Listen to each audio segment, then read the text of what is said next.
Oh, I'm live. Hello? Anybody there? Said poor connection there for a second, and I was worried that you wouldn't be picking up on what I'm throwing out your way. Hey, listen. I see someone's watching, so I know the video is working, and that tells me it's all going to be okay, because Sheridan Mish here, and I am live to tell you what I just told you a couple seconds ago for the 18th day in a row that it's all going to be okay. I want to thank you so much for jumping on and watching tonight. I'm going to tell you it's a blessing to be able to have this opportunity to sit here in America, in the land of the free, home of the brave, and to have the freedoms to be able to communicate and connect with so many of you. The technology that we have right now, some people think that it's a curse, but also it can be a blessing. If we didn't have what we have right now, you could probably assume that this sort of pandemic would be similar maybe to other pandemics that have gone through around the world and killed hundreds of thousands, if not millions of people. And for us to have the technology that we have, that it allows us to be aware of what's going on. And I know that there's people on both sides that are saying, oh, the numbers are inflated. Oh, the numbers are deflated. People are lying here and people are lying there. Listen, I don't care which way the numbers are going. There's people that are dying and there's people's health at risk.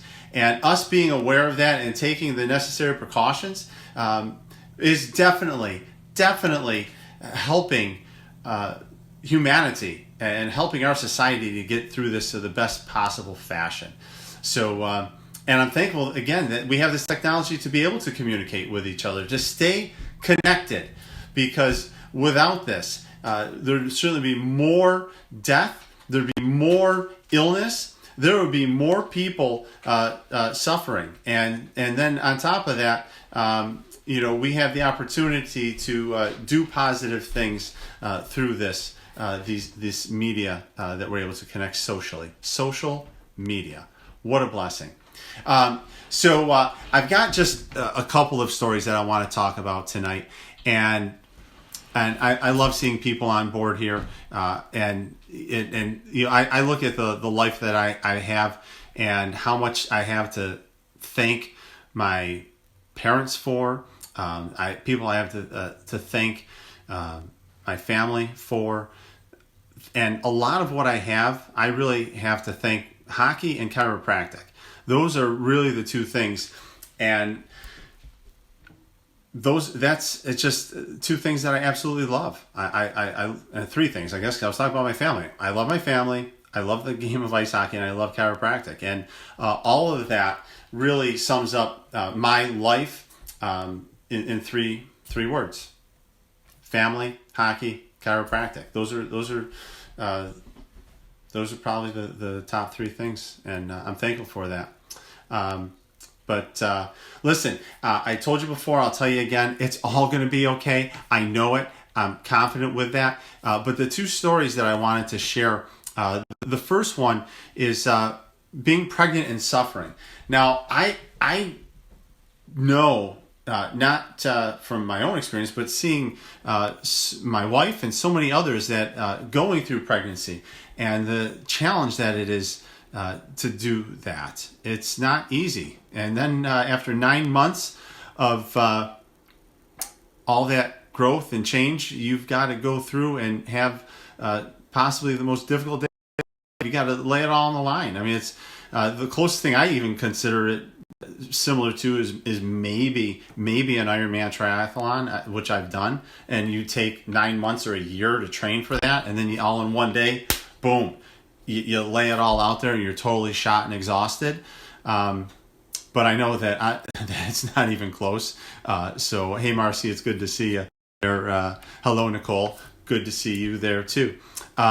So like I said, family, hockey, chiropractic, absolutely love and I'm blessed. But the story I'm talking about with pregnancy and suffering was today, yesterday, today, and tomorrow, spending from 9 in the morning till 6 at night, sitting in front of a computer, part of a online training.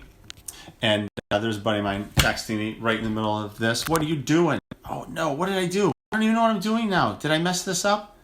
Oh gosh, stop touching everything. That's Irene, like when anything with a computer or technology and something starts going awry, I start things like going crazy. And she's like, stop clicking.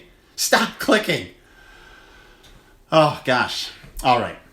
So it looks dark on my screen. I don't know if it's dark. It's mood lighting. If that's the case, then yeah, that's how Irene likes it. She likes the lights down, mood lighting. It's all good. If everybody else can see me okay, then that's great. Anyway, so the story is this. I spent, and not just me, but Irene and our daughter Allison, who also works at the office, we were there on a webinar all day. Yesterday, today, and tomorrow. 9 to 6, long hours, long days. But we're doing it so that way we can be performing at our best from an office standpoint, and that we're learning the latest advances and techniques, and just trying to help the community as best as we can, and run our business the best, be able to communicate effectively with the people we're here to serve. And so thankful to do that. But anyway, so we do that. I had an urgent pregnant woman that I had to go into the office to see tonight. New patient, someone that I had not met before, but I did get a chance to speak with her on the phone. And then we went into the office, Irene and I. So we trained all day, long day, and then boom, right down to the office to go help her. And the reason why is this. I've been getting some flack from people and the public. I've been getting flack. Actually, I got a nasty message from a fellow chiropractor today. I won't even go into saying what was said. It was pretty nasty. But basically condemning me for still being open and serving people here in our community. But what I want to share with the story of this pregnant woman is that she's about 3 months in. She's just at the end of her first trimester here. And she's had terrible migraine headaches for much of her life. And she's been managing it medically with medications. But now that she is pregnant, she can't take those medications anymore. And she's been suffering with debilitating migraine headaches she's working from home now, working where she used to work about 7 hours a day, 8 hours a day max. Now she's working 10, 12-hour days. Her responsibilities are increased because of that. And she's also suffering with terrible migraines that are just not allowing her to sleep. She's suffering all day long. And she reached out to me just looking for any help that she could possibly get. And so having the opportunity to have the conversation with her on the phone and to say, I do think that this might be one of those cases that I can help with migraines. And taking care of pregnant women is one of the areas of focus that I have in my practice. I've spent over 180 hours of training with the International Chiropractic Pediatric Association. And so, plus probably another 100, 200 hours going to other conferences to learn how to take care of pregnant women. So this is something that I've done post-grad, and I'm very passionate about. So going in to take care of her and help her and doing the exam, and she has this terrible, terrible misalignment in her neck that she didn't even realize that was something that we could help with. And so with that opportunity to help provide some of that relief and help her get back to functioning normally. And so did the exam, found that area of misalignment, made that adjustment, and I'm telling you, it was as if when she stood up, tears in her eye of joy, that pressure, that relief, that she's been dealing with that pressure for so long, and it was gone.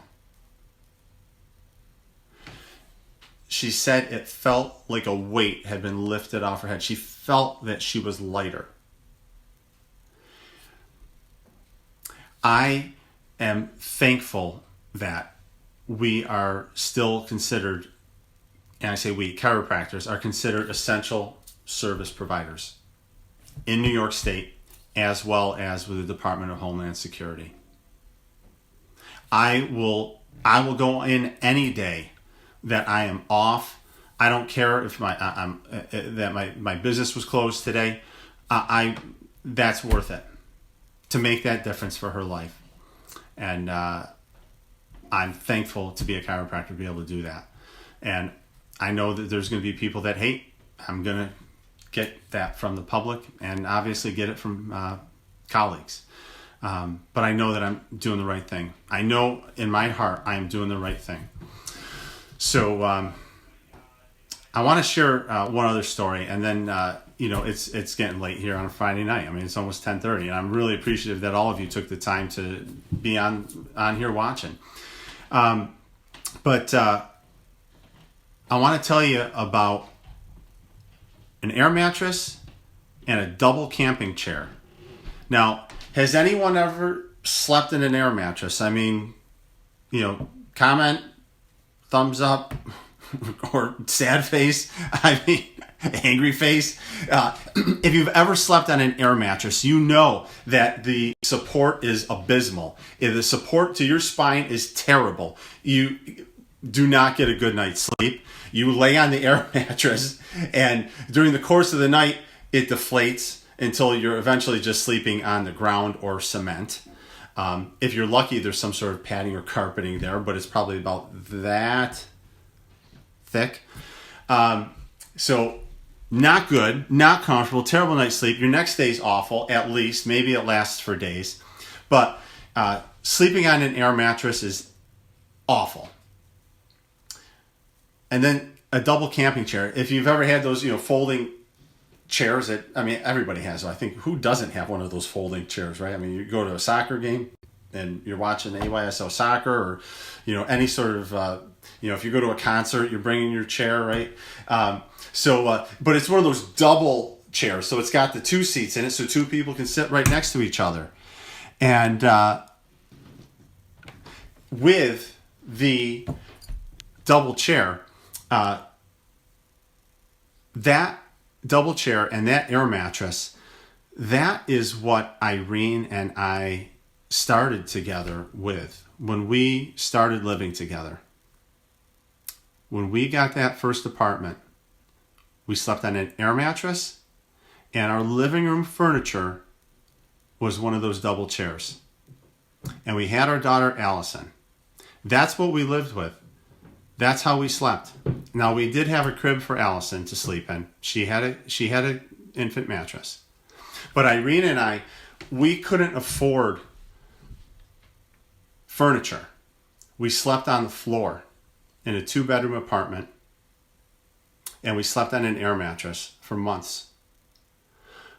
Our living room furniture was us sitting in that chair, feeding our daughter, watching TV. That's where we would eat. We didn't have dining room table at that time.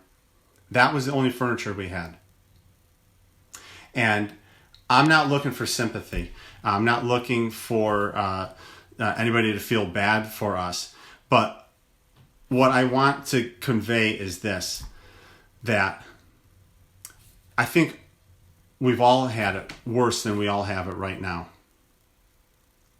And things right now, the way our life is challenging. It's different than what we would want it to be as a society, but we're going to get through this.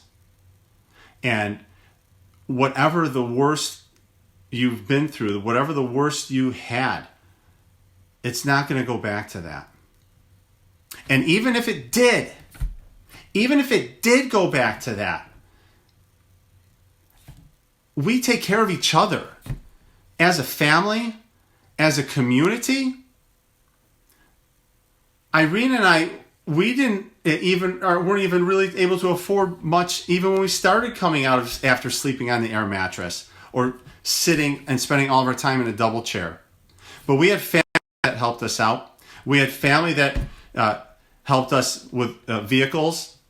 helped us with paying for vehicles, helped us getting financing. We had family that helped us get furniture, helped finance furniture for us.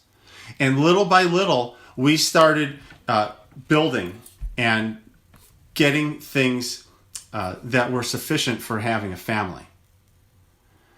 And I know that no matter how difficult things get, it's not going to get that bad again. And even if it did, I know that there are people in my family, people in my community, that we take care of each other. We take care of each other. And I'm thankful for that. And that is something that I want you to think about and remember tonight. Is that wherever you are right now, I can almost guarantee every single person watching this has had it worse than it is right now. And it won't get that bad again.